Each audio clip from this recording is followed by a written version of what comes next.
Hello again, everyone. We are Gaming by Gaslight, and welcome to Sunless Skies, or perhaps rather, welcome back. 1.0 is out, so we are ready to get back into the high wilderness. Well, 1.0 actually came out a few days ago, but unfortunately I wasn't able to record back then, so, yeah. Funny story, I'll get to that by the by. Let's see here. Aiming assistance, gentle, moderate, none. Let's go with, basically just standard right off the bat. I think we can handle it, probably. Also, my apologies off the bat if, my audio is a little, or my vocals are a little off. Yes, the funny story that I had earlier is basically, you may have also noticed, if you've been around the channel for a while, that I've been kind of erratic lately and, like, actually getting content up. Basically, what happened was, January has not been a terribly great month for me. I had to go basically across the country. Oh, log of Her Majesty's locomotive, the Orphean, March 14th, 1905. Our expedition to the domains of the dead has been eventful. The Orphean is damaged and in grievous need of repairs and supplies. We are returning in haste to the Reach, where I hope to make port at New Winchester. May God be with us, for 1,000 deaths wait in the sky. Final entry of the Captain Amalia Charity Whitlock, DCM, written shortly before her death. Anyway, yeah, had to go across the country for a family-related matter. Got back, had a visit from my brother, who I haven't seen in a number of years. And then, went to start recording, found out that, my microphone was broken somehow. Kinda sucks. You have returned to the Reach, an untamed, sunless span of the heavens, London's new frontier, a celestial garden run wild. God, I love this game. Honestly, I love all the Fallen London games. They're just so atmospheric and adventuresome. Your journey back from the Blue Kingdom was tumultuous. Your locomotive is crippled, and Captain Whitlock badly wounded. That is unfortunate for her. Fortunate for us, though, because we get to become, you know, a guy. As first officer, the crew looks to you. The nearest station is New Winchester. Can you get the Orphean there safely? Oh, I'm sure we'll manage. Probably, maybe. Sweet. Much to the relief of your stokers, you find a barrel of fuel along the detritus. A wreck drifts less fortunate even than you. We should scavenge her for repairs, the crewman suggests. The Ozymandias, the king of kings. Look upon my works, ye mighty, and despair. The wreck hangs in the sky, pocked with recent gunfire. You and the boarding party don your sky suits, garments of waxed canvas lined with felt to protect against the cold of the sky. Two of your crew are whispering as they dress. What business did Captain Whitlock have in the Blue Kingdom anyway? Why the devil did we trespass on the districts of the dead? You silence him. Now's not the time. And yes, we will leap across the wreck, see what goodies there are for us. Yes, leading the way, you jump. Your stomach lurches with vertigo as the stars blaze above and below. Wow, I've got to be honest, I almost wish I could, like, have, like, some kind of VR experience set in this, universe. Man, that would be cool. Anyway, the air of the heavens is thin, and torn by unpredictable winds. Then your boots hit the running board of the Ozymandias, and your leather-gloved hands fumble for a hold. One of your companions throws you a line, and you lash the two engines together.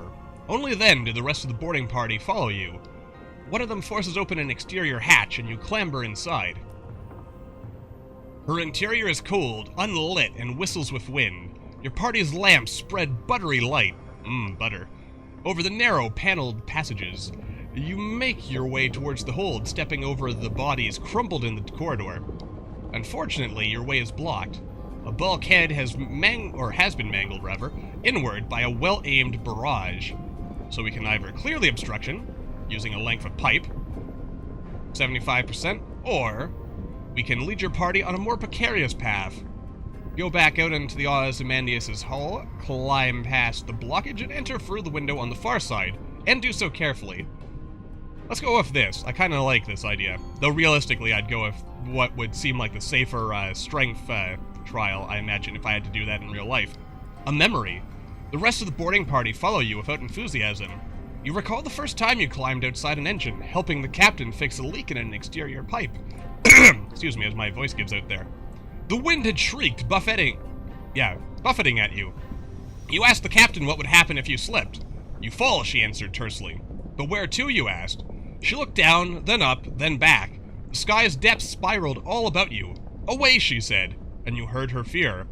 Back in the present, you tumble back into the Ozymandias through a shattered window. Your party spill in after you, glad to be back inside. You have reached the Ozymandias' hold.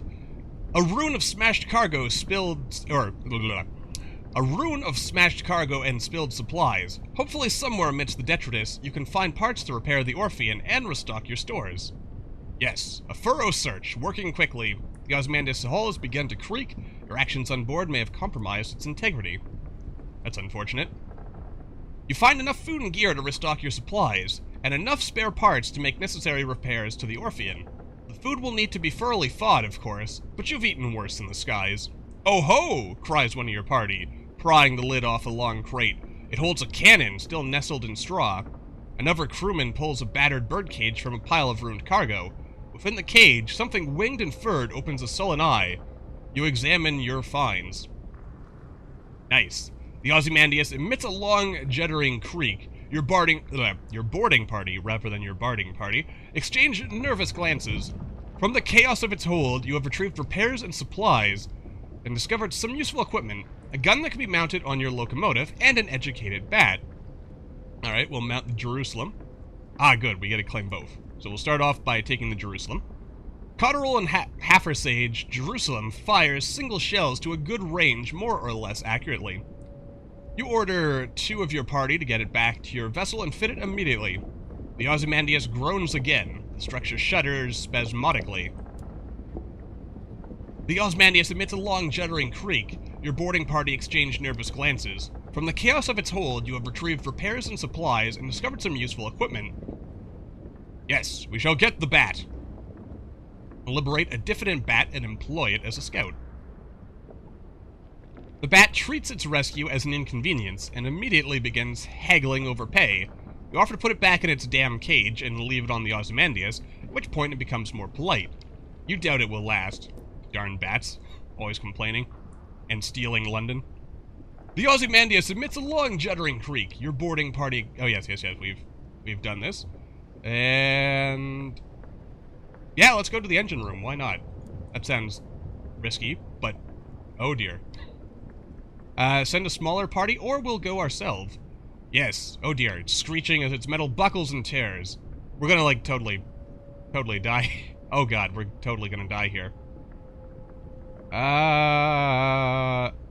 Let's go ourselves. And we failed. Oh dear. And we lost some hull. The engine room is gray with spilled ash and littered with corpses. Little has survived the Ozymandias' ruin. You search fruitlessly for coal, but linger too long. As the wreck is racked with final violent tremors, you race back to the Orphean. With a dying groan, the Ozymandias splits in two, sending shards of splintered plating spinning into the sky. Several of them bite into the Orphean, mauling its hull. Mauling, whatever it is I'm trying to say, its hull. Stoking your engines, you steam away from the collapsing wreck. You are restocked at least, and rearmed. No damage. Yeah. Alright, so we can send out our scout. Also, as you probably noticed, if you're not familiar with any of Failbetter Games' work, there's like a lot of reading involved in this. Ooh, what's this? The walls of the captain's cabin are lined with a hodgepodge of curios from across the sky. Oh, yes. Scouts have found something. Let's hide this advice for now. Captain Whitlock lies in bed. Black marks cover her skin like a monstrous brand. When she coughs, coils of acrid smoke pour from her... ooh, that's not good. Pour from her lungs. Let's just have, like, a nice, friendly demeanor here, shall we? We'll, just, ask her how she's doing. And pretend that we didn't notice the smoke coming out of her lungs. Her mouth is blistered from the blue fires that dance on her tongue. Her hand grips your arm. Her skin is hot as a kettle. Made arrangements. The Orphean will be yours. Her voice is just a rasp of burnt meat breath. But promise, she breaks off to scream a word in a language that was not made for human mouths. When she resumes English, she is weaker. Her request little more than a gasp. Promise me one last service. Promise! Yes, we will promise her last command. She's gonna ask us to kill her, isn't she? She sinks back, relieved. All in my will, she gasps. Be a better... She breaks off as the sigils burned into her bones flare, glowing cherry red through her flesh and skin. A better captain than I. The effort exhausts her. She sinks back into the scorched pillows in a twisting, frantic fever. Well, I can't promise I'll be better, but I'll certainly try. Yes. The walls of the captain's cabin are lined with... Oh, wait. We've already read that part. Alright, well, back to our business. Leave the cabin and the scorched stink of its air behind, and return to the bridge. New Winchester is further than you'd like, and the captain hasn't long left. She's not going to turn into some kind of, like, space zombie, is she? That would be unfortunate. Oh, and there's a jerk on the other side here. Oh, and I had to overheat. That's mildly unfortunate, but, you know, life goes on. There we go. Alright, let's beat this guy. Because, you know, after all our trials and tribulations, I think we deserve a win, do we not? I mean, assuming I got anything that resembles accuracy, that's the word I'm looking for. There we go. That was totally an easy beginner battle here. I'm pretty sure they get a lot stronger than that, by the by. And let's just strip it for repairs, shall we? There's our terror, there's our health, lots of supplies and stuff there. We're actually doing pretty good. Maybe we could go for raiding the remains. Yeah, there we go. A bit of money. Oh. Yeah, don't hit these things too hard. That won't be good. Oh, yeah. Map? Mappity map. Oh, tab. Right. It's been a while since I've played. Yes! Alright, we are on our way somewhere. Also, is it R to... C to autopilot. Oh, here's, New Winchester right here. Yes, look at all its ports and stuff. Yes, the taste of smog, the sound of iron on iron. We are home. Yes. And a lot of tasty experience. A new port captain, your crew crowd to the windows. Yes, I would be quite excited myself. Ah, you don't get to manually dock anymore. Or automatically, rather, it's manual. Interesting. That auto-docking saved me a lot in the early access phase. You coast into the bustle, the din, the soot, and the steam of Wolvesby Station. It is clogged with other engines, scrappy mining locomotives from Lustrum Way, weathered explorers gleaming with frost, sleek company vessels with bright brass fittings. No sooner have you pulled into the sidings than a brusque station master, rather than masker, I don't know what a station master would be, bustles over. He requests to come aboard. I must speak with your captain, he insists, brandishing a ledger. The usual formalities. Yes, the Orphean's doctor. Oh no, his face is solemn. She's dead, isn't she? The crew exchange bleak, wordless looks. The Orphean itself feels suddenly more empty. The station master looks confused. You inform him that, unfortunately, Captain Whitlock has just passed. Ah, he says, neutrally. Sorry to hear that. Very sad, very sad. He waits for what he considers an appropriate minute and a half before continuing. Alas, even amidst tragedy, the cogs of bureaucracy must turn. If Captain Whitlock is deceased, the Station Authority require the answers from the first officer. He dons a set of spectacles and locates his pen. It will be relatively painless. Name, background, purpose of visit, etc. Shall we begin? And I will just kind of quickly go through this. Let's see here. Ooh, a revolutionary. I like the sound of that. High veils, skill of evading and deceiving, but I think I am... Well, actually, maybe I'm more of a poet. I mean, poet is kind of like a writer. An academic, a student of the sciences. I mean, I do like science and philosophy and art. To some extent. High mirrors, investigating and deducing. And I do like investigating and deducing things. Let's go with academic background, shall we? Alright, so you were an academic. Perhaps you were educated in one of the esteemed colleges of Benfic or Somerset. perhaps you taught yourself for trial and error and guilt. Let's see, the practical sciences increases my iron. Confronting and overcoming, and affiliates you with academy. Oh wait, they all do. The language of the heavens, they call it the correspondence, the oldest of alphabets. It is maddening, revelatory, and occasionally inflammatory. Convincing and enduring. I do like convincing people of stuff. Once the most indulgent of studies, now the most seditious, the Ministry of Public Decency has gutted the ooh, but I do like literature. Deceiving and evading. Ooh. Which one? Let's go with literature. And what do I want? Wealth, fame, or the truth? And this is all to choose our wind, or our win condition, rather, not wind condition. My ability to read and speak. Let's see, be warned this is in a demanding ambition, best played by a lineage that has already completed wealth or fame. I mean, I like the idea of having this whole lineage thing, so maybe we will do that. Our first character will be interested. Let's say fame. We want to immortalize your exploits in the song of the sky. For centuries, people have launched themselves into the unknown in the hope of making a name for themselves. You're sure you'll succeed. After all, you never heard of anyone who didn't. Ha ha ha ha ha. Yes. And I mean, I like the idea of telling stories. That's just cool. Alright, I'll make my character and I will see you by the by. Alright, there we go. I think I like that look. Pretty nice. Though, do I really want a hat? I do really want a hat. Hats are nice. Alright, so here's our first captain. Excuse me there. Anyway, you're also probably wondering at this point, Gaslight, if you said your microphone's broken, what are you talking with? There is a real funny story with that. And we know all this, so I'll just kind of skip the advice for now. 3 weeks have passed. This morning, Captain Whitlock received a simple memorial service. Her body was consigned to a necropolis train bound for the Serene Mausoleum. Now you sit with a handful of her relatives in the threadbare offices of her solicitors.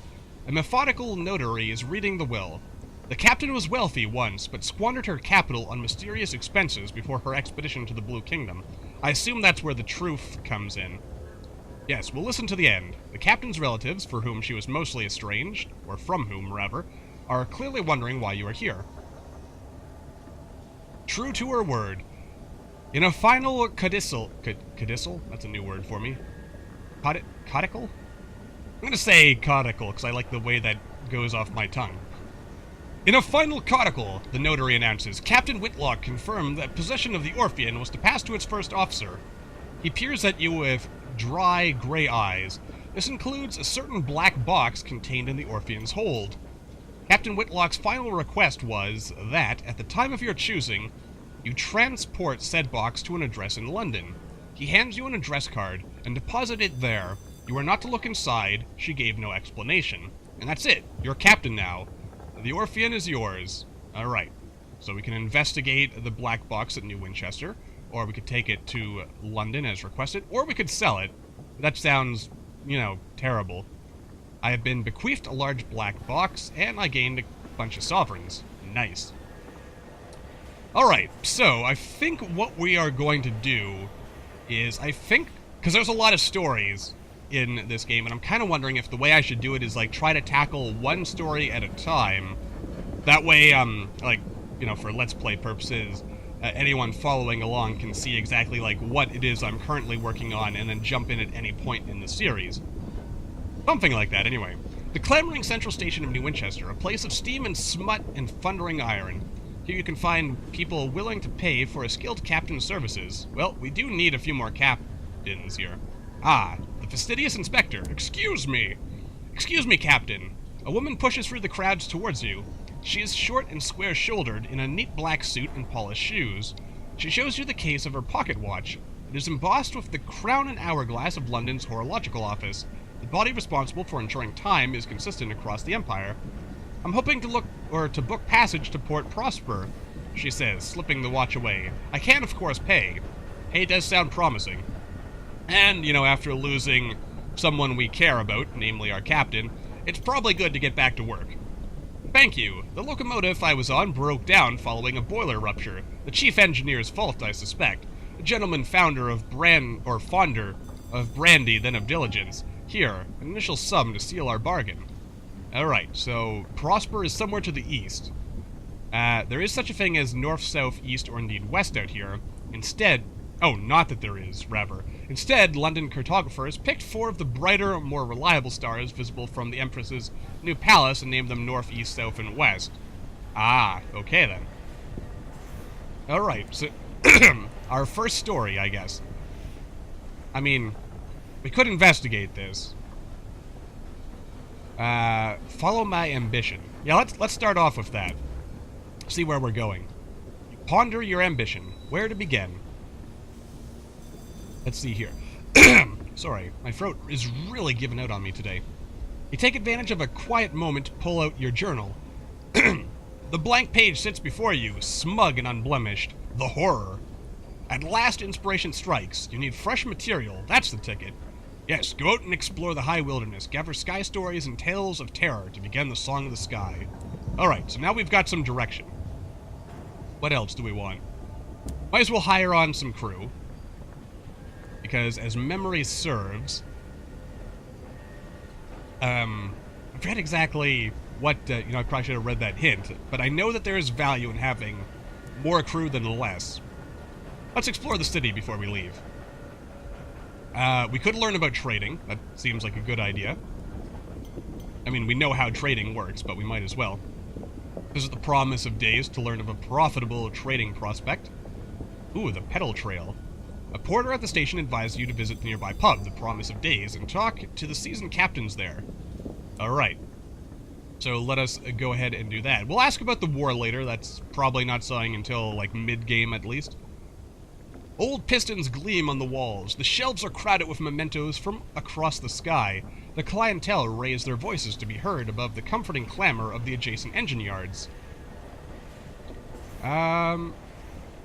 Okay, I guess we gotta introduce ourselves first.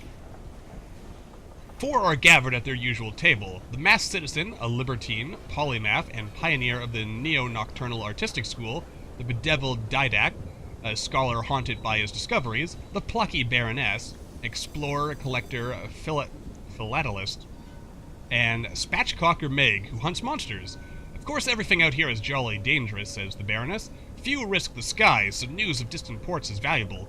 Collect port reports from the places you visit and deliver them to Victory Hall or Company House. The more you turn in at once, the more they'll pay. Look for other opportunities on the way, advises the masked citizen. Passengers who want transport, rich men in need of bloody work, etc. Alright. And yes, let's learn about our trade. Which, I mean, I guess actually, to be honest, I already know the basics here, so let's see if they know of a good prospect available. And in fact, I do, says the masked citizen. The host of Magdalene's needs an urgent delivery of seeds, paying a pretty penny too. If I were you, I'd get to the bazaar straight away, put my mark against it. Meg grunts. Broker in Port Avon is selling cheap seeds. Chirpy chap, God knows why. His face looks like it's been pushed through a mangle. Aha, an opportunity. Alright, so if we can find Port Avon, and then go to Magdalene's. Alright. So Port Avon is to the north, and Magdalene's is to the northeast. Alright. So there we go. We know what we could get started with here. But, yeah, I'll bid them goodbye, because we know the basics of trading. Basically, what we want to do is... we should also recruit this fellow here in a second, but, wait. Oh, no. Where is the bazaar? It's not all one thing, is it? Ah, I specialize in test driving, but I'm looking for something quieter. The driver indicates a crashed engine still smoking. Like that, without the screaming. Alright, I mean... Oh, balls. 196 sovereigns. I don't think I... Oh, no, I only needed 20. Okay. Whew, scared me there for a second. Alright, chief engineer. Some nice bonuses there, filling out our officers. Lost some sovereigns. The driver board's eager to get started. I recently parted ways with the Windward Company, they explain. Personally, I think a crash a week isn't so bad. They disagreed. Oh well, live and learn. Oh, here it is. Stories, shops. Okay, alright, now I'm understanding. The UI has been upgraded since the last time I played, and I must say, it's looking very sleek and stylish here. So off to the bazaar. Alright, so seeds from Magdalene's. We'll go ahead and claim that. Literature for Polmir and Plenty. If we can find some books and take it to the Inconceivable Circus, then... I mean, we might as well claim this prospect for the time being, and let's, this is gonna be a bit of a longer episode. As, oh, where are we going? I don't know. I wanna leave. Let me out. There we go. Alright, so... Technically... I mean, let's zoom out here. So we want to go east to find Port Prosper, north for Port Avon somewhere, northeast for Magdalene's. Or, wait, northeast is this way. That's northwest. So... And I brushed my microphone there. Oh, another thing. Oh, see, easy. What is this? Ah, Victory Hall. So this is... there we go. Yes, Victory Hall. Raised in the wake of the blockade of New Winchester, this magnificence of glass and steel. So these are the Tacketies, the rebels, basically. Okay. Surrender a contraband, deliver port reports. Alright. We'll take a look around. Just a quick look. And by quick look, I mean I'm not actually going to read this until our second visit. Okay, there's no shops there. Alright, so yeah. And my reasons for that are that I do want us to get exploring. And as much as I do enjoy reading all the stuff that, you know, there is to read in this game, and there is quite a few good stories to read, I do want to, you know, I want us to experience some of the other gameplay aspects in the first episode, just to get a nice, well-rounded view of what there is. I'm not going to start a fight in New Winchester. That would be crazy. I mean, unless he picks... Are you picking a fight with me, sir? He is not. Okay, that's good. Anyway. So, yeah.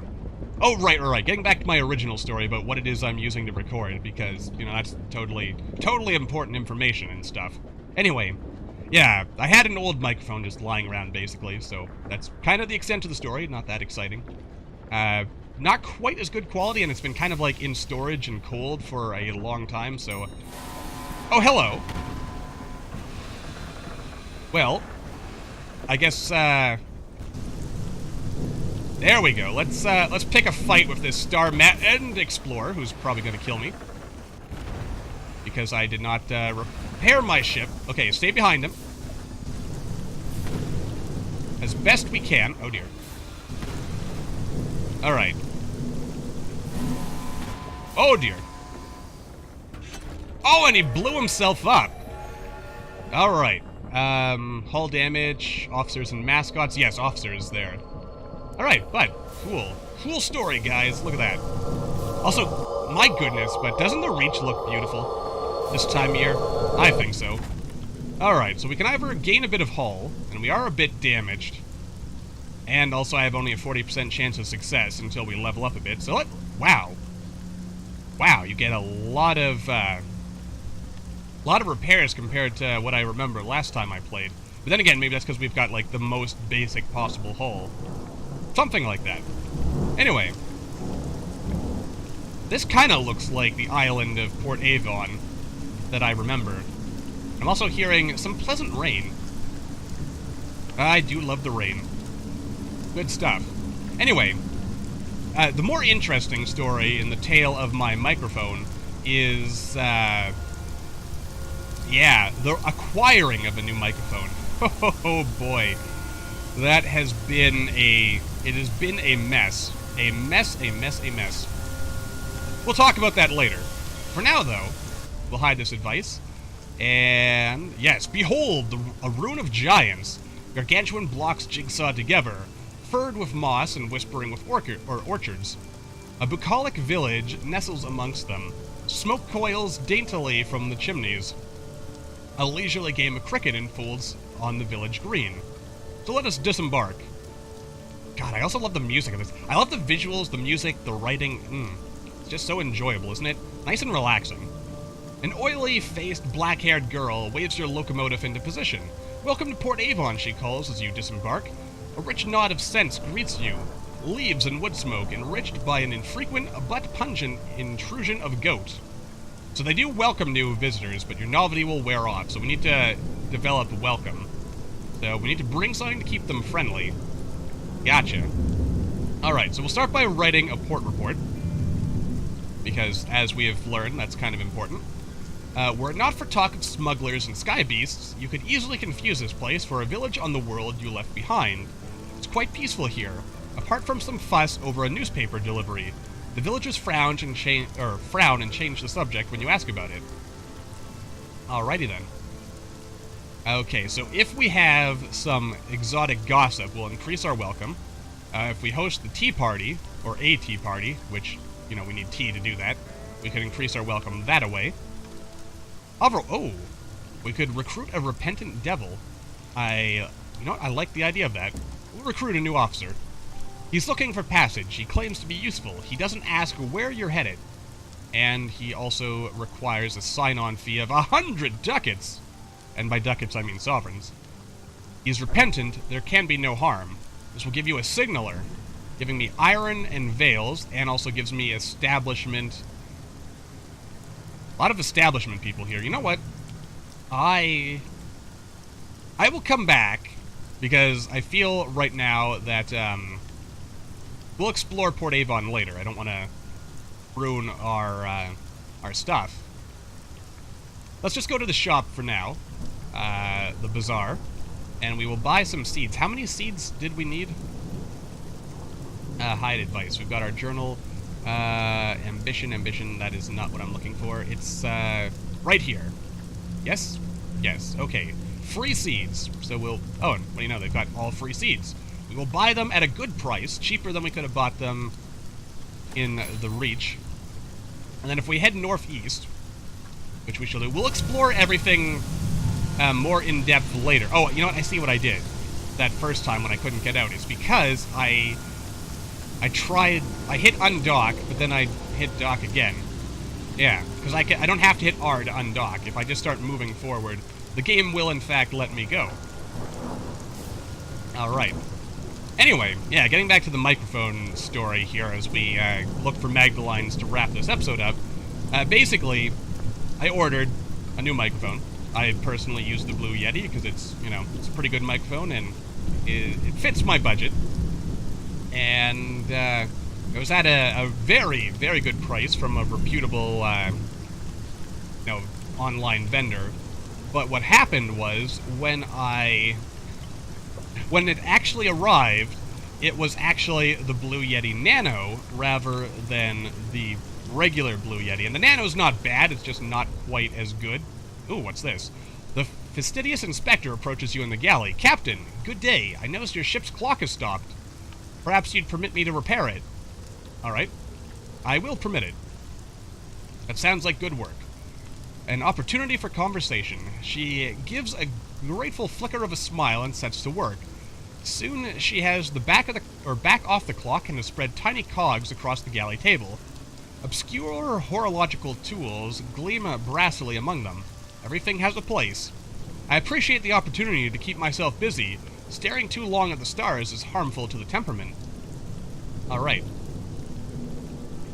And I think we can talk more of her at our leisure.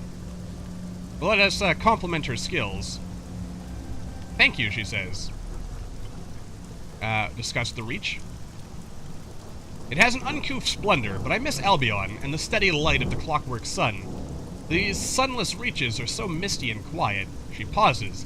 But critical, the territories here are rich with raw hours, and enough vegetation grows on them to feed the whole of London, even if some of it is of dubious shape. Or of a dubious shape. Ah, the suns. What happened to the Reach's sun?